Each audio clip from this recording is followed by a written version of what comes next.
চিংচং পং বলায় খেপেছে পাহাড়ি আদিবাসীরা।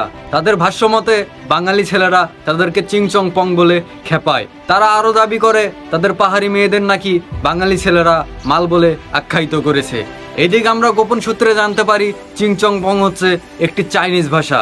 নেটিজেনদের দাবি পাহাড়ি উপজাতিরা অনেকটাই চাইনিজদের মতো। তাদের খাওয়া থেকে শুরু করে কালচার, এমনকি তাদের চেহারাতেও নাকি চাইনিজদের সাথে মিল পাওয়া যায়। তাই নেটিজেনরা বাংলাদেশ সেনাবাহিনীকে দৃষ্টি আকর্ষণ করে বলছে অতি দ্রুত সময়ের মধ্যে যেন এই চিংচং পংদের চায়না দেশে পাঠিয়ে দেওয়া হয়, নয়তো এরা বাংলাদেশ থেকে চাইনিজদের বংশবিস্তার ঘটাতে পারে। এদিকে গোপন সূত্রে আরো জানা গেছে যে চিংচং পংদের প্রধান খাদ্য হচ্ছে বাঁশ। তারা সকাল বিকাল রাত সব সময় বাঁশ খেতে পছন্দ করে। তবে হ্যাঁ, গোপন সূত্রে এটা আমরা জানতে পারি যে এই বাঁশ আইক্যাওয়ালা বাঁশ না, এই বাঁশ কচি বাঁশ। তাদের পছন্দের খাবারের প্রথম তালিকায় রয়েছে এই বাঁশ।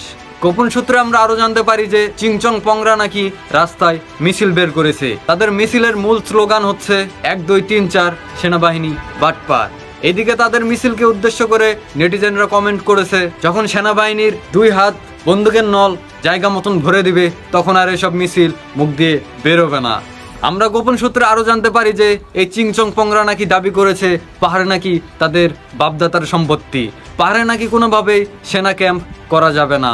এদিকে বাঙালিরা কঠোরভাবে প্রতিক্রিয়া জানিয়েছে যে এই চিংচং পংদের যেন অতি দ্রুততম সময়ের মধ্যে চায়না দেশে পাঠিয়ে দেওয়া হয়, নয়তোবা এদের দ্বারাই বাংলাদেশে চাইনিজদের বংশবিস্তার করার আশঙ্কা রয়েছে। তো আজকের প্রতিবেদন এই পর্যন্তই। এতক্ষণ আমি আপনাদের সাথে আছিলাম অটোপাস সাংবাদিক মিস্টার নাহিদ খান। পরবর্তী আপডেট পেতে আমাদের পেজটি ফলো করুন। আর যারা ইউটিউব চ্যানেলে দেখছেন, ইউটিউব চ্যানেলটি সাবস্ক্রাইব করে পাশে থাকুন। ধন্যবাদ।